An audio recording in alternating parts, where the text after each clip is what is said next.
Mars a toujours attiré les personnes à l'esprit aventureux et aimant l'exploration. La planète rouge a stimulé l'imagination de nombreux penseurs et écrivains, que ce soit Edgar Rice Burroughs, Ray Bradbury, H.G. Wells, Kim Stanley Robinson ou Arthur Clarke. Dans les neiges du mont Olympe, Arthur Clarke décrit les procédures nécessaires afin de rendre la planète Mars habitable pour l'homme. On a appris beaucoup de choses sur Mars au cours des 20 dernières années. Et pendant cette même période, David Percy s'est penché sur ce qu'il considère être des corrélations entre Mars et la Terre.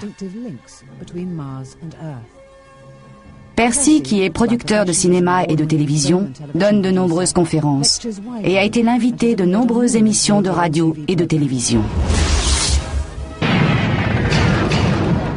Depuis l'aube de l'humanité, l'homme a cherché à découvrir les secrets de l'univers. Ce soir, des scientifiques vont tenter de résoudre les mystères de surprenantes photos qui viennent de nous parvenir. C'est lui qui, en tant que directeur européen des opérations pour la mission Mars, a produit la vidéo des découvertes de cette mission, qui ont été présentées par Richard Hoagland au siège des Nations Unies à New York le 27 février 1992, sous le titre « La connexion terrestre ». David Percy est co-auteur de l'ouvrage 2 tiers, qui présente l'hypothèse qu'une forme de vie intelligente a conçu et élaboré une construction sur la planète Mars. En septembre 1996, le comté du Yorkshire, en Angleterre, lui a demandé de faire une conférence à l'université de Bradford.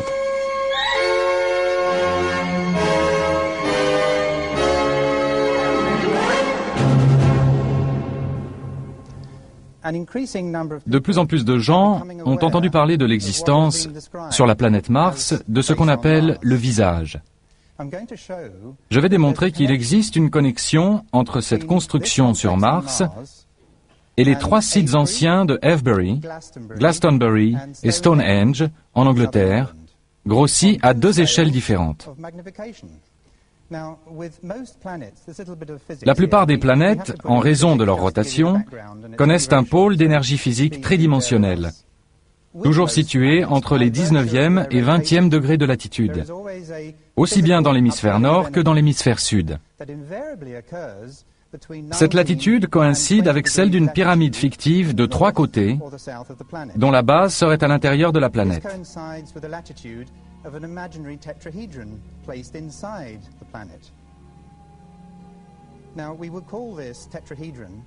Nous appelons cela un tétraèdre circonscrit. Imaginez une sphère vide, avec au centre une pyramide touchant la sphère de l'intérieur.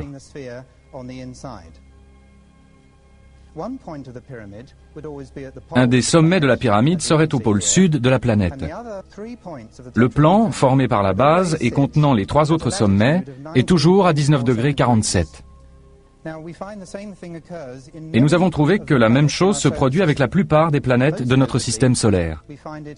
Les 2 cas notables étant la tache rouge de Jupiter et la tache noire de Neptune. Et la chose intéressante à relever au sujet de Neptune, c'est que la grande tache noire et la planète Terre sont de taille exactement semblable et qu'à cette latitude, l'énergie est très importante.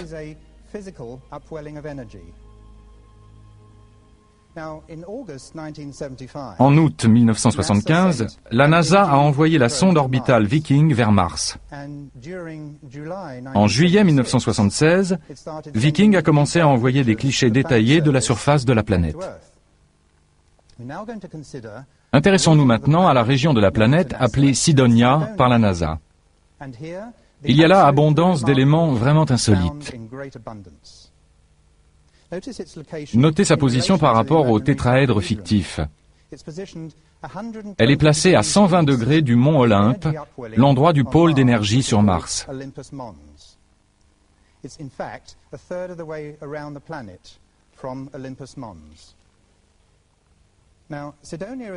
Cydonia est une construction située dans l'hémisphère nord de Mars, à environ 41 degrés de latitude. La latitude est donc plus élevée que 19,47 degrés, mais elle est en relation trigonométrique avec 19,47 degrés. Cela aurait pu être aussi 30 degrés 60 ou 40 degrés 80. Mais je voudrais souligner le fait qu'il est tout à fait impossible que des êtres conscients aient jamais pu évoluer sur Mars. Et ce, pour la bonne raison que la planète ne tourne pas à la bonne vitesse. Sa vitesse de rotation est trop lente. Mars n'a jamais été et ne pourra jamais devenir une planète bleue. Cependant, nous pensons que des êtres ont pu visiter Mars. Beaucoup de gens croient aux Martiens et pensent que des êtres peuvent vivre sur cette planète comme nous l'évoquons ici.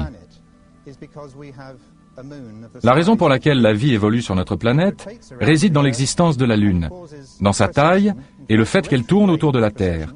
Mais la Terre tourne dans un sens et l'inclinaison de la planète se situe dans une position opposée à sa rotation.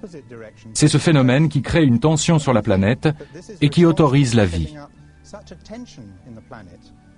Aucune autre planète dans notre système solaire ne présente une disposition similaire. Mars tourne trop lentement, n'a pas sa propre lune, et par conséquent n'a pu faire naître la vie, évoluant vers la vie consciente.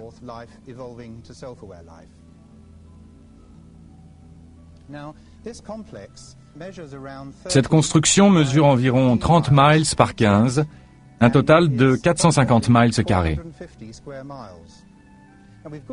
Incidemment, nous avons de bonnes raisons pour ne pas utiliser ici le système métrique. Les clichés en question n'ont été d'abord vus que par le personnel de la NASA. Puis, à la fin de l'été 76, certains des clichés ont été montrés à 1 millier de journalistes internationaux lors d'une conférence de presse. Au vu des clichés de Cydonia, plusieurs journalistes ont posé la question: quel est ce visage? Ce visage, leur a-t-il été répondu, n'est dû qu'à un effet de lumière, une question d'éclairage. Le porte-parole de la NASA a ajouté qu'un cliché pris quelques heures plus tard ne présentait plus de traces de ce visage. Il faut dire à leur décharge que les présentateurs de la conférence de presse faisaient un discours plus ou moins improvisé et que l'on ne pouvait donc pas s'attendre à un exposé rigoureux. Quoi qu'il en soit, quelques heures plus tard, donc, la région de Cydonia aurait été plongée dans l'obscurité la plus complète après le coucher du soleil, et Viking aurait donc pris des clichés plus à l'ouest.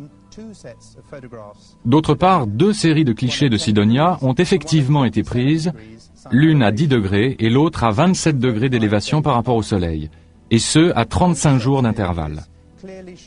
Or, ces 2 séries d'images montrent clairement le visage et il n'y a aucun effet de lumière. La NASA a menti. 3 ans plus tard seulement, en 1979, Vince DiPietro et Gregory Molenar, 2 spécialistes américains des images traitées par ordinateur, travaillant à la photothèque de l'American National Space Science Data Center, tombèrent non pas sur une, mais sur les 2 séries de clichés de Cydonia. Selon leurs propres mots, ils ont été stupéfaits par ce qu'ils ont vu. Pour en revenir à Mars, voici une mosaïque de quelques-uns des clichés de la NASA vus par DiPietro et Molenar dans les années 70. Mais sur cette illustration, les images ont été récemment retravaillées sur ordinateur aux États-Unis, puis à Londres.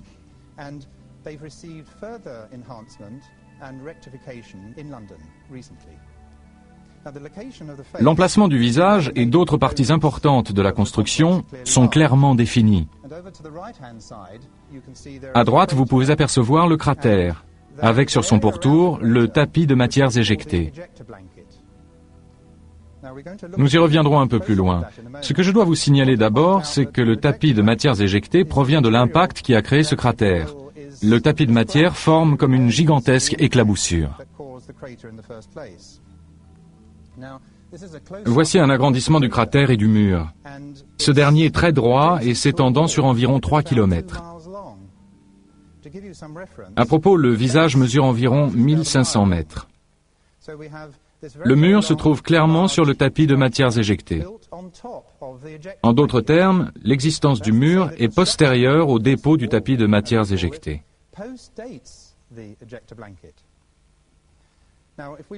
Sur les bords du cratère, nous avons quelque chose qui ressemble à une pyramide à 3 côtés, ou tétraèdre, au nord du trou.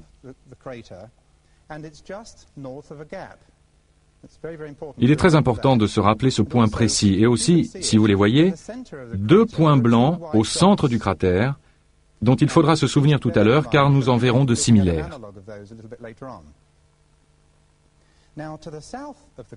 Au sud du cratère se trouve une butte entourée d'une spirale ascendante dans le sens contraire des aiguilles d'une montre. Cette butte fait environ 1500 mètres de diamètre pour 150 mètres de hauteur. Voici une illustration de l'un des crop circles les plus connus, apparus en très grand nombre au sud de l'Angleterre au cours des dernières années. Ce crop circle a surgi à Barbury Castle le 17 juillet 1991. Il s'agit d'un tétraèdre. Notez bien l'encoche en spirale dans le coin droit de l'empreinte.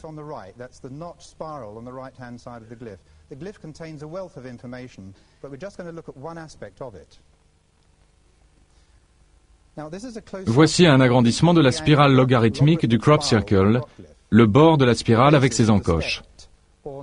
Ceci a été réalisé par Errol Torrin. Il travaille au service des cartes de l'Agence américaine pour la défense. Il a réalisé cette illustration qui montre que la spirale avec l'encoche forme la base d'une spirale logarithmique. J'ai réalisé plus tard que l'on retrouve la spirale dans la butte de Mars. Et voici à la fois la butte et la spirale logarithmique. À l'ouest de cette butte se trouve un ensemble qui semble être des structures pyramidales dont l'une est abîmée de façon évidente. Ce groupe de structures est appelé la cité. Au sud de la cité se trouve une grande pyramide à 5 côtés. La grande pyramide D et M, nommée ainsi après sa découverte par Di Pietro et Molenar. Le côté gauche de cette pyramide semble totalement intact, et le côté droit paraît en revanche endommagé. Gardez bien ce détail en mémoire. Ce transparent permet de bien voir les faces de la pyramide à 5 côtés.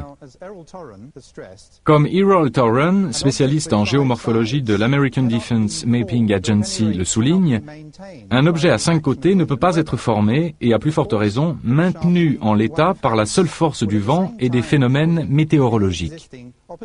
Car la force qui accentue l'une des faces causera inévitablement l'érosion de la face ou du côté opposé. Nous avons envie de dire qu'une pyramide sur Mars est une chose singulière, mais un visage sur Mars est une chose au moins aussi singulière.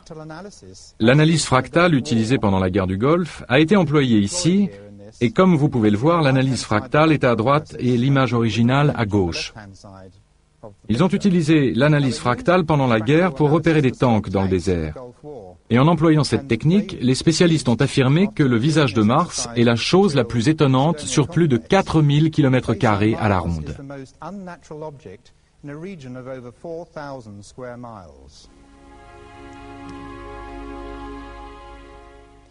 Revenons maintenant sur Terre. Voici un crop circle qui est apparu au pied de la colline de Silbury, dans le Wiltshire, en Angleterre, dans la nuit du 27 juillet 1991.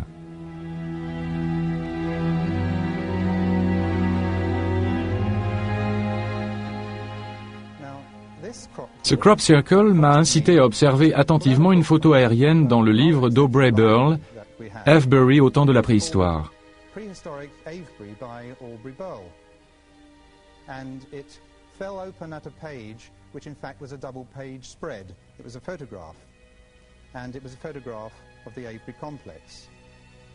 C'est la photo en noir et blanc prise par Western Photography il y a quelques années. Et c'est un cliché pris en regardant le sud. Et jusqu'à présent, on regardait l'image dans la direction opposée. On avait les constructions de Sidonia avec le nord en haut du cliché. On regarde maintenant dans la direction opposée. Ce cliché est extrêmement utile pour ce que j'avais en tête, parce que la colline de Silbury est également dans le cliché. Alors voilà la colline de Silbury dans le coin supérieur droit, et au premier plan, le cercle d'Avebury et son fossé. Et je suppose que j'ai eu quelque chose comme une réminiscence lointaine. Je ne peux pas l'expliquer autrement. Je me suis dit, Voici ce qu'on verrait si on atterrissait sur Mars auprès des constructions. En regardant par le hublot du vaisseau, on verrait en contrebas le cratère dont nous avons déjà parlé, et au loin la butte en spirale.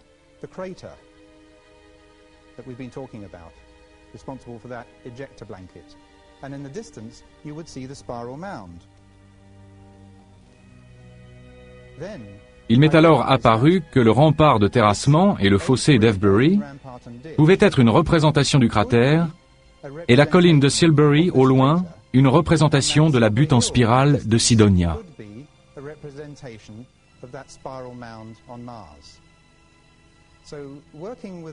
En utilisant une carte de la région à grande échelle de l'Institut géographique, et plein d'enthousiasme, j'ai alors soigneusement superposé la carte et les constructions martiennes, et j'ai trouvé des rapports étonnants. C'est-à-dire que quand la structure, butte et cratère de Cydonia est réduite dans la proportion de 14 pour 1, 14 miles sur Cydonia équivalent à 1 mile à Avebury, elle correspond parfaitement à Avebury-Silbury.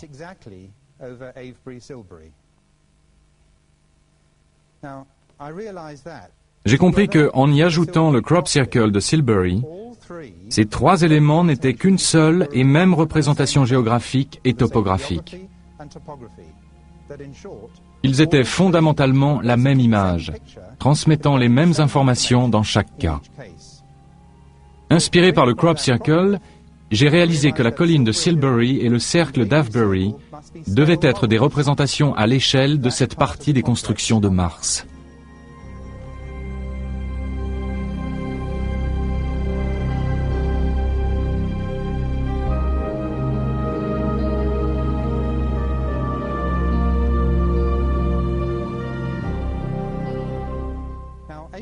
Le cercle mégalithique d'Avebury, quant à lui, est l'un des plus grands et des plus beaux qui soient, de 400 mètres de diamètre et d'une rare complexité.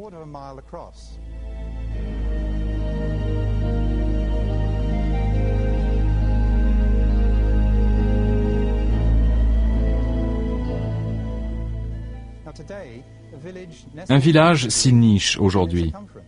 Un écrivain a déclaré que si Stonehenge est une église, alors Avebury est une cathédrale. Avebury est constitué principalement d'un premier rempart de terrassement, puis d'un fossé intérieur d'où provient la terre du rempart.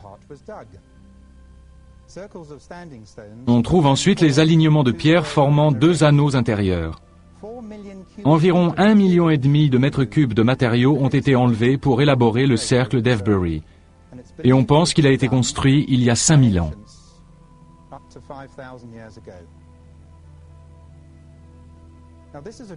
Voici un dessin des deux cercles de pierres intérieures qui illustre bien l'angle à 19,5 degrés avec le nord.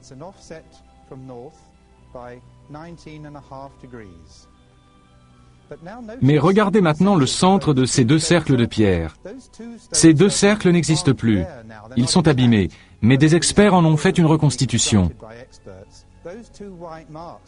Les deux repères blancs que je vous ai montrés sur le cratère de Mars correspondent aux deux pierres qui marquent le centre des deux cercles de pierre d'Avebury. On commence à assembler les pièces du puzzle. Les gens qui ont vécu et travaillé sur Mars ont été dans l'obligation d'agir sur l'environnement. Ils avaient besoin d'une atmosphère, de rendre la planète habitable, au moins temporairement. Nous pensons qu'ils ont installé dans le cratère deux gigantesques éléments de technologie appelés disques tournants. Vous en entendrez parler au cours des prochaines années. Il est probable que la NASA fasse des expériences sur les disques tournants. Nous en parlons dans notre livre. Nous pensons que non seulement cette technologie fournit l'énergie des vaisseaux spatiaux, mais aussi peut injecter des gravitrons dans la planète. En agissant ainsi, on peut augmenter la masse apparente de la planète et lui permettre de tourner à la bonne vitesse et d'avoir ainsi une atmosphère. Je suis intimement convaincu que les deux cercles d'Avebury sont là pour immortaliser l'emplacement des disques tournants sur Mars.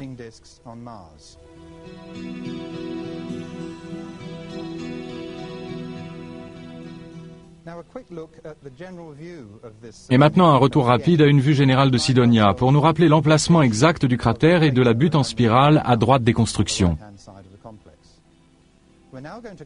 Nous allons maintenant comparer la butte en spirale de Mars avec la colline de Silbury en Angleterre. Il est important de souligner que la colline de Silbury n'est pas une sépulture, comme il a été dit, et que la signification de la structure Silbury-Avebury reste encore maintenant un mystère absolu. Environ 3 millions de mètres cubes de matériaux auraient été remués, ce qui aurait nécessité, selon les experts, le travail de 700 personnes pendant 10 ans.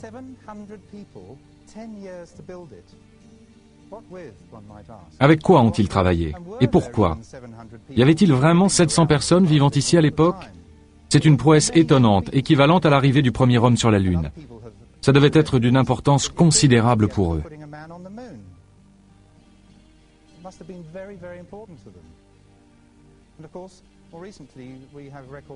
On dit que les anciens Bretons montaient la colline de Silbury et qu'ils la gravissaient en spirale tout en dansant.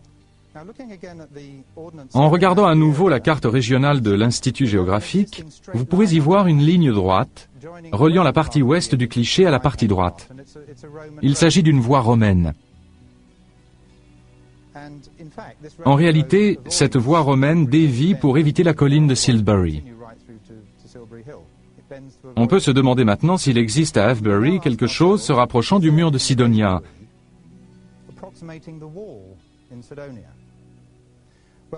Eh bien, nous avons tracé une ligne partant du centre de la colline de Silbury jusqu'au centre d'Avebury Manor. Voici Avebury Manor. En traçant cette ligne, nous avons découvert que nous avions reproduit l'angle droit, qui est en fait un angle à 89 degrés à la jonction de la droite qui relie le sommet de la pyramide à 5 côtés, comme nous pouvons le voir à gauche du cliché, et de la droite qui va vers le nord jusqu'au centre du mur.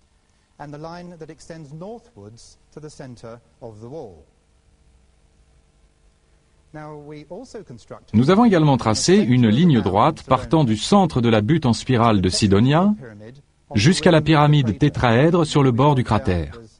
Vous vous souvenez que nous avions remarqué une petite pyramide tétraèdre sur le bord du cratère, au nord d'un trou sur Sidonia.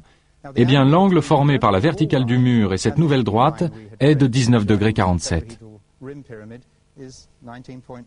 degrés. Et nous voici de nouveau au pays des merveilles, pas celui des merveilles imaginaires d'Alice, mais celui des vraies merveilles, dans le sens de mystère. Sur la carte de l'Institut géographique, nous avons déjà observé une petite marque, une petite butte sur le rempart d'Avebury, exactement à l'endroit où se trouve la pyramide à 5 côtés sur le bord du cratère de Sidonia. En d'autres termes, la marque indiquée par les géomètres est exactement la même que sur Sidonia. Cette butte se situe juste au-dessus d'un trou dans le rempart d'Avebury. Exactement de la même façon que sur Mars, la pyramide se trouve au-dessus d'un trou dans le bord du cratère de Sidonia. C'est une image miroir. À Avebury, c'est une route qui est la cause du trou, ou du moins elle remplit le trou. C'est la seule butte mentionnée sur le rempart d'Avebury par les géographes de l'Institut, et c'est visiblement l'équivalent du tétraèdre de Mars. Cette pyramide sur le rempart d'Avebury, au nord d'un trou, en miroir de la pyramide tétraèdre sur le bord du cratère de Sidonia, au nord d'un trou, apporte à ce cas une confirmation finale s'il en était besoin.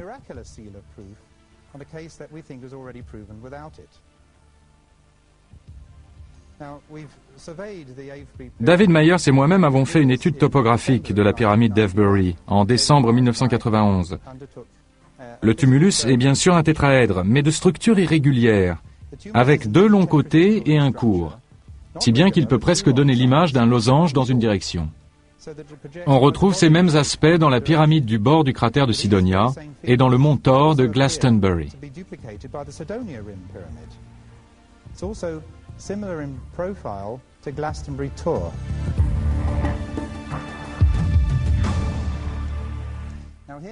Voici maintenant un dessin du crop circle de la colline de Silbury.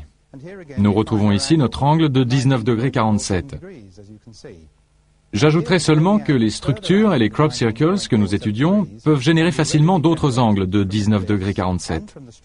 Ce crop circle, toutefois, contient une mine d'informations dont, par exemple, les rapports de masse entre Mars et la Terre. Mais y a-t-il à Avebury quelque chose de plus précis pour indiquer le mur?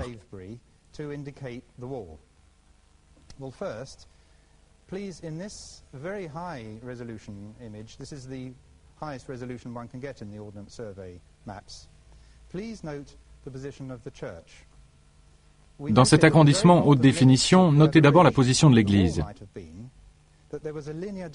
Nous avons remarqué sur une photo aérienne, à l'extrême limite nord de l'endroit où aurait pu se trouver la crête du mur, il existait une ligne de dépression à champ ouvert au nord d'Avebury Manor. Eh bien, directement dans l'axe de la projection hypothétique de la colline de Silbury et correspondant à l'échelle du transparent, se trouvait un fossé mal comblé et les traces d'un mur de remblai. Un archéologue de la région qui travaille pour le National Trust depuis 25 ans nous a dit qu'il s'agissait de l'axe nord-sud de l'ancien village. Le tracé passait apparemment sous le village actuel et allait presque jusqu'au parking. Les restes du fossé et du mur peuvent être les vestiges d'une ancienne route, comme le pense l'archéologue, mais il y avait sûrement un but plus important à cela, comme celui d'être la représentation du mur de Mars. Revenons maintenant à la pyramide à 5 côtés et à sa correspondance éventuelle. La ligne de base du triangle que nous avons placé sur la carte de l'Institut géographique partait, vous vous en souvenez, du sommet de la pyramide à 5 côtés de la colline de Silbury. C'était la voie romaine. En faisant demi-tour et en regardant dans la direction opposée, on s'aperçoit que cette ligne droite reliant la colline de Silbury au sommet de la pyramide monte en pente douce jusqu'à un tumulus caractéristique, une butte de terre entourée d'un bosquet d'arbres, le seul accident de terrain sur au moins 1600 mètres à la ronde. Il se voit comme le nez au milieu de la figure. C'est un endroit magnifique.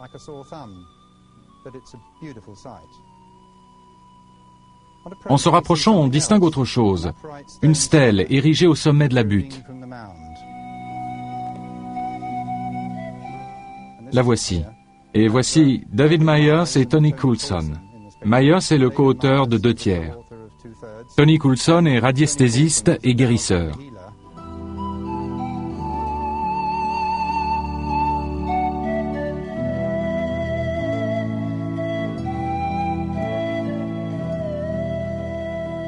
Il faisait de la radiesthésie sur Terre pour des éléments qui sont sur Mars. Il faisait de la radiesthésie à distance, si vous voulez.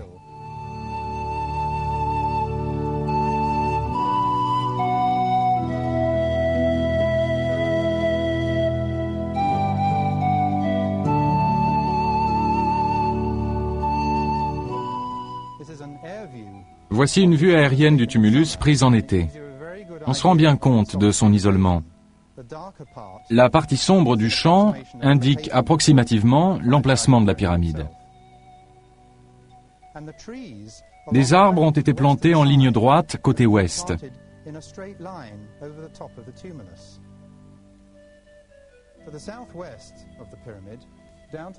Il y a un angle au sud-ouest de la pyramide, mais si on regarde légèrement au-dessus, on distingue quelque chose qu'on peut appeler un contrefort. Nous avons découvert que la stèle que nous regardions correspond à ce point. Et c'est là que Tony Coulson nous a été d'une grande utilité. Il a senti que cette stèle indiquait une entrée de la pyramide à 5 côtés. En d'autres termes, si comme nous le pensons, ce n'est pas un élément naturel, alors il y a toutes les raisons de penser, en faisant un parallèle avec la grande pyramide, que ce n'est pas une structure solide et qu'il pourrait y avoir une entrée. Il ne savait pas que nous pensions que la pyramide à 5 côtés était impliquée.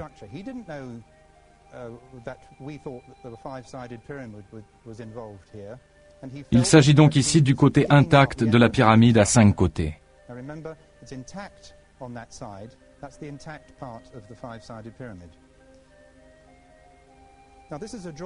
Voici un dessin avec, au bas de l'image, la pyramide à 5 côtés et la cité au nord-ouest. On peut remarquer les structures qui composent ce que nous pensons être le centre de la cité. Il y a un ensemble de 4 structures et on voit très bien la relation avec la pyramide à 5 côtés.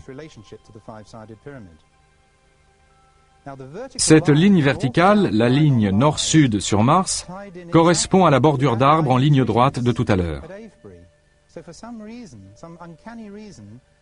Un fermier a donc planté ses arbres dans l'axe de la ligne nord-sud de Mars.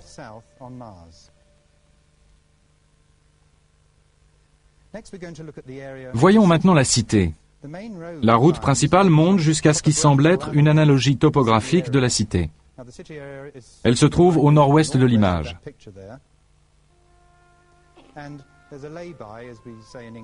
Il y a une aire de repos près du sommet de la colline, et on peut marcher le long de ce qui s'avère être la crête de la cité. La partie la plus haute de la cité, si vous préférez. La ligne formée par le sommet de toutes ces pyramides.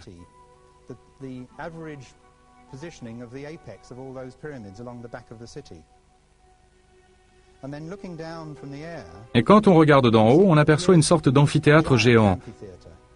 Quelque chose qui semble avoir été sculpté à même le terrain par une forme de vie intelligente, dans un passé lointain et obscur. Les collines correspondent exactement aux pyramides de la cité, et le champ au centre correspond au centre de la cité. L'emplacement d'un canon de la Seconde Guerre mondiale s'ajuste à l'une des pyramides de Sidonia, qui s'aligne directement du centre de la ville jusqu'au sommet de la pyramide à 5 côtés. Le centre de la cité est également indiqué. En effet, à proximité de la lisière nord du champ, 2 terrains en forme d'ovale très allongés n'ont ni été labourés, ni cultivés. Le fermier les a sacrifiés et n'y a rien semé. Ces 2 terrains en losange sont à l'endroit précis des 2 structures qui constituent la moitié nord du centre de la cité. Et à l'arrière, on a les contreforts.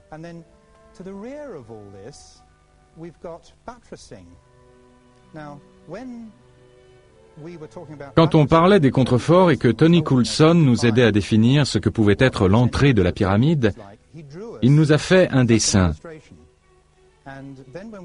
Et après, quand on a vu les contreforts, on a été estomaqué, car on sentait que c'était ce qu'on aurait trouvé sur Mars.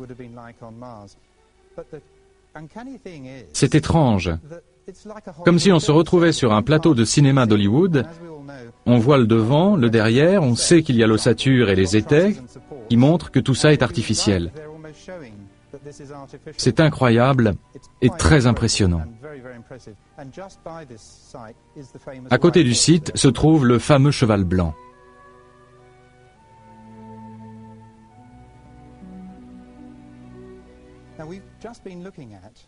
Nous venons de voir une réduction à l'échelle 1/14e des constructions martiennes. Nous allons maintenant examiner son agrandissement par 1,5. Nous avons découvert alors que Stonehenge devient la butte en spirale. Le point nord du cercle d'Avebury devient la base du mur. Et Glastonbury, le sommet de la pyramide à 5 côtés. Voici la ligne Michael and Mary, cette incroyable ligne d'énergie qui démarre du mont Michael et passe à travers le Wash, à travers Glastonbury, pour arriver à Avebury, le long de cette ligne, qui est notre hypoténuse et qui la rejoint. C'est notre lien entre Glastonbury et Avebury. Voici Stonehenge. Quand nous avons fait notre étude topographique en 1991, nous avons employé 4 appareils de mesure pour déterminer la latitude et la longitude exacte de Stonehenge.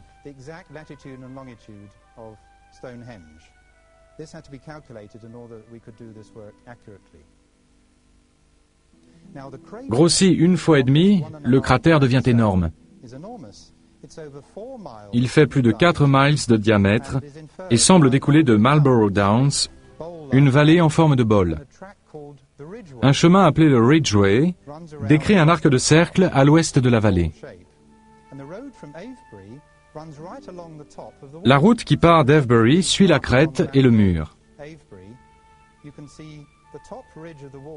Quand on regarde la carte, on voit que la crête du mur est signalée par la route de Swindon. À mi-chemin, la route de Swindon oblique brusquement et va vers le nord en suivant l'extrémité du mur. Elle met donc en relief à la fois la crête du mur et son contour. Barbary Castle n'est pas loin sur le bord du cratère, et c'est bien sûr là qu'est apparu le Crop Circle. La pyramide à 5 côtés, la pyramide D et M, coïncide maintenant avec Glastonbury. Le mont Thor, sans doute le connaissez-vous, est le plus beau des monts. On dirait qu'on l'a sculpté. Il est magnifique en soi.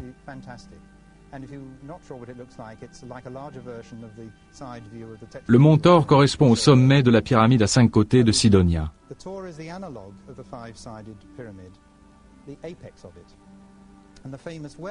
Le puits si célèbre est sur un prolongement de la ligne qui part de Stonehenge. Stonehenge est à droite sur l'image, et cette ligne traverse le mont Thor et traverse le puits. Mais on ne comprenait toujours pas pourquoi l'abbaye de Glastonbury ne se trouvait pas sur cette ligne. Alors il a fallu aller plus loin.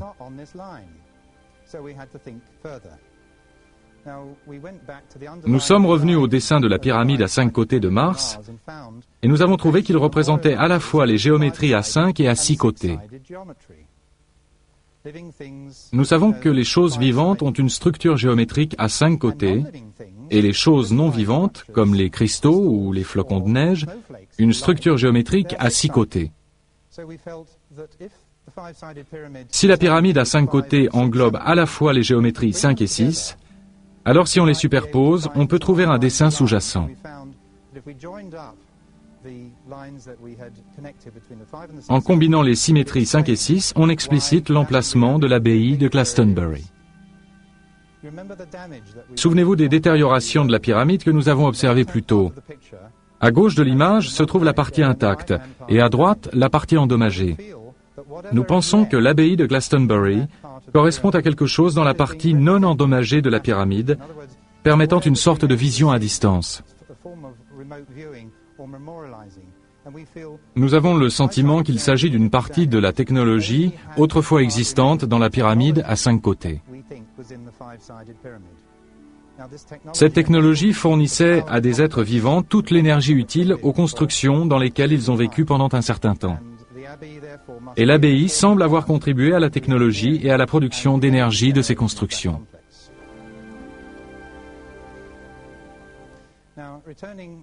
Retournons à Avebury.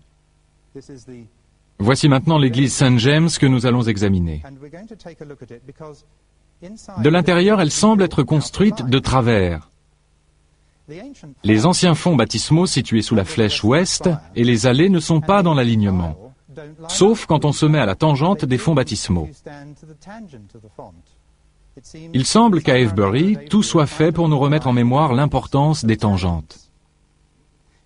Il est intéressant de remarquer que les 4 routes à Avebury forment toutes des tangentes avec les éléments du paysage les plus significatifs. Que l'on regarde Mars ou Avebury, les routes d'Avebury suivent la tangente du cratère, en haut à droite de l'image,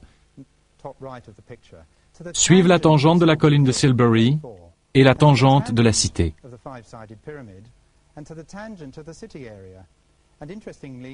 3 fois sur 4, les routes sont en ligne droite.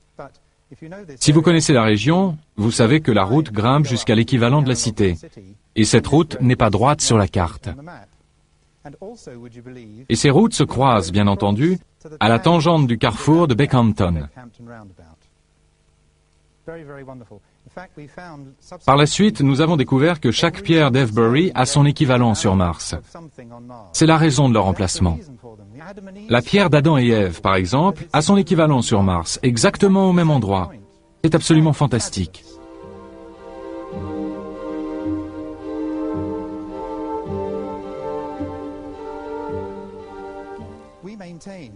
Nous soutenons donc qu'un nombre incroyable de crop circles ne peut que renforcer la très grande importance de cette région.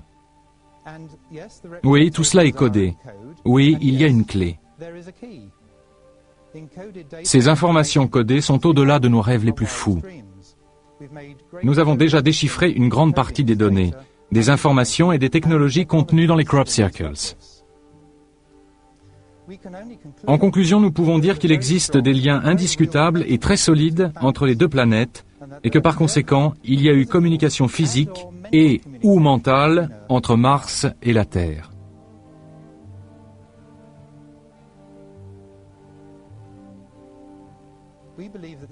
Nous sommes persuadés que ces informations ne sont pas seulement un message concernant une construction spécifique sur Mars.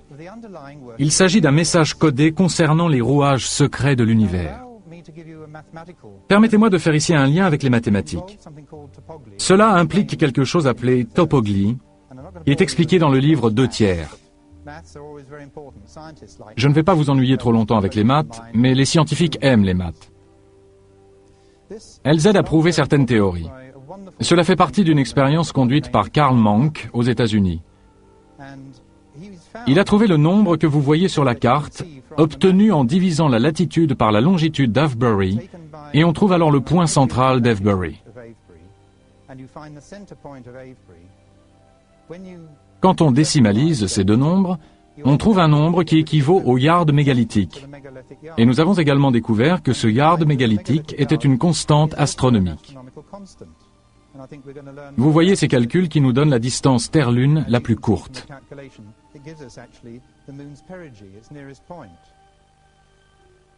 La topoglie existe sur Mars. Voici le visage sur Mars et 6.8902837006 est sa longitude sur Mars. Ce qui veut dire que l'emplacement du visage a été calculé.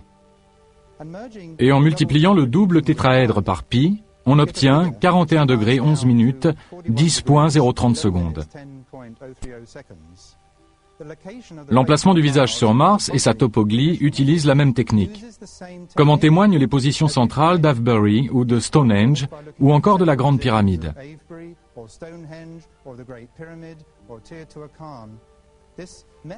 Cette méthode de topoglie est comme une matrice hyperdimensionnelle. L'emplacement du visage sur Mars n'est certainement pas dû au hasard, comme voudrait nous le faire croire la NASA.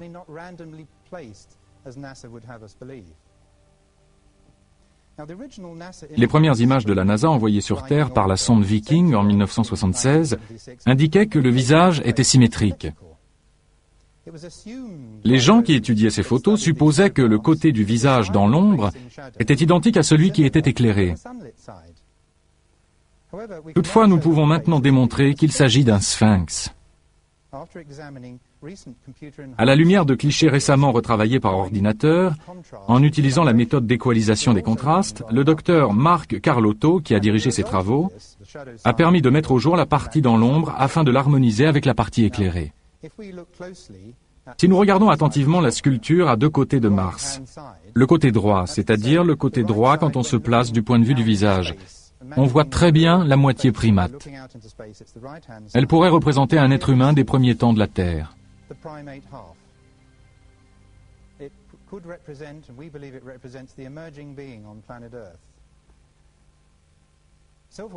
Les êtres intelligents ont une conscience, ont une âme. Leur conscience se situe à la tangente de la ligne centrale du corps, dans le côté droit de la tête.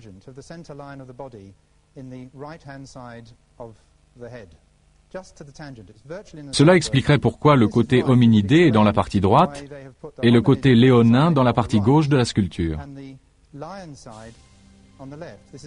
Voici le côté gauche.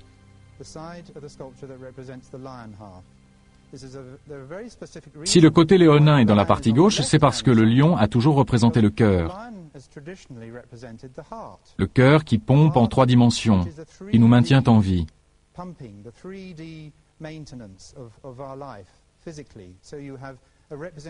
On a donc un symbole de l'âme de l'être conscient et un symbole de la réalité de l'être. Le physique et l'hyperdimensionnel rassemblés dans une sculpture moitié homme, moitié lion. Tout cela est expliqué en détail dans notre livre. C'est un concept extraordinaire et je pense que des êtres ont travaillé longuement à l'élaboration de ce visage, que ce soit pour leur bénéfice ou pour le nôtre.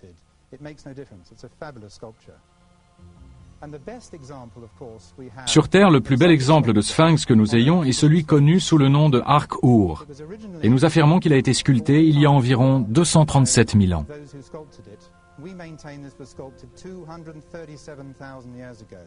Les lecteurs de notre livre, 2/3, en comprendront les raisons. Ce qui nous importe ici, c'est que le sphinx est à moitié homme, à moitié lion, et qu'il est situé à proximité de pyramides. Nous avons donc un sphinx et des pyramides sur Mars et un sphinx et des pyramides sur le plateau de Gizeh. Mission directors go. And liftoff of the Titan III rocket with the Mars Observer and America's return to the Red Planet.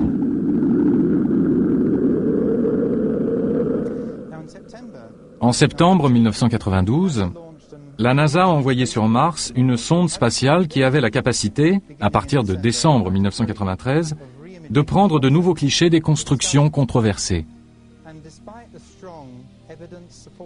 Mais la NASA se refuse absolument à photographier à nouveau la région des constructions, malgré les preuves évidentes étayant l'hypothèse d'une vie intelligente qui lui ont été constamment exposées.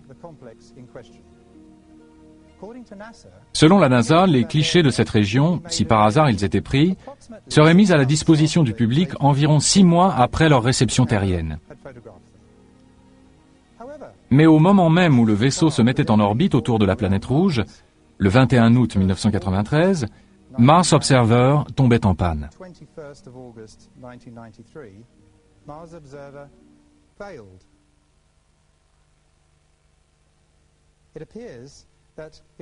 Ni les habitants de la Terre, ni la NASA elle-même n'allaient donc avoir de clichés.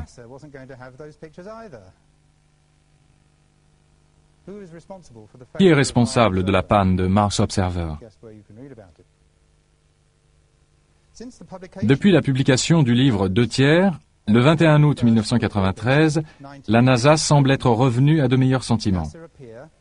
Si vous surfez sur le web, vous verrez une grande éclaboussure sur la page de la NASA. C'est le visage sur Mars.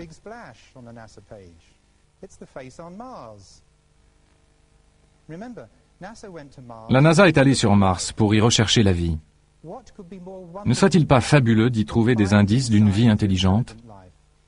N'auriez-vous pas envie de le crier sur tous les toits et de dire « on ne comprend pas, c'est incroyable, voyons voir ça, on dirait une sculpture, voyons un peu ».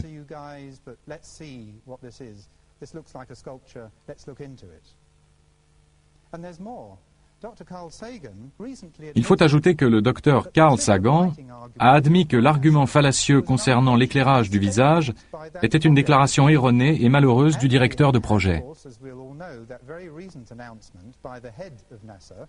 D'après une déclaration récente des dirigeants de la NASA, nous savons tous qu'ils pensent avoir trouvé la preuve d'une vie sur Mars dans un morceau de météorite de l'Antarctique contenant des fragments de fossiles d'organismes primitifs. Rien de très impressionnant pour l'instant, et ces preuves ne sont pas corroborées. Mais au moins il se passe quelque chose.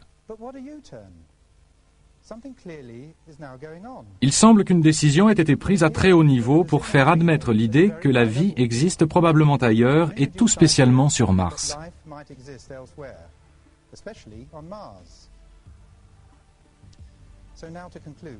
Pour conclure, il semble déjà établi au-delà de toute incertitude que Mars a été autrefois habité par des êtres pensants.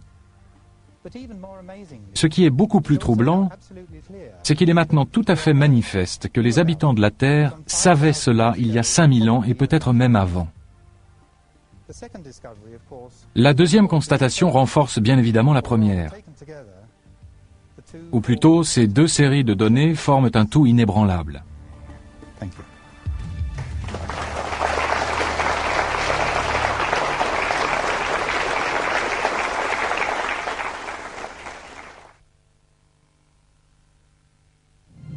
La dernière sonde américaine Mars Global Surveyor photographie la planète Mars depuis avril 1998 à l'aide de nouvelles caméras possédant une résolution 10 fois supérieure à celle de la sonde Viking 1 qui survola Mars en 1976. Les chercheurs du monde entier attendent beaucoup de cette mission afin de pouvoir peut-être élucider enfin le mystère du visage et des pyramides qui se trouvent dans la région de Cydonia. Les toutes premières photos publiées sur Internet par la NASA semblent montrer que le visage, s'il garde toutes ses caractéristiques faciales, a perdu une partie de son pouvoir évocateur. Il faudra étudier attentivement les prochaines séries de photos avant de tirer des conclusions définitives.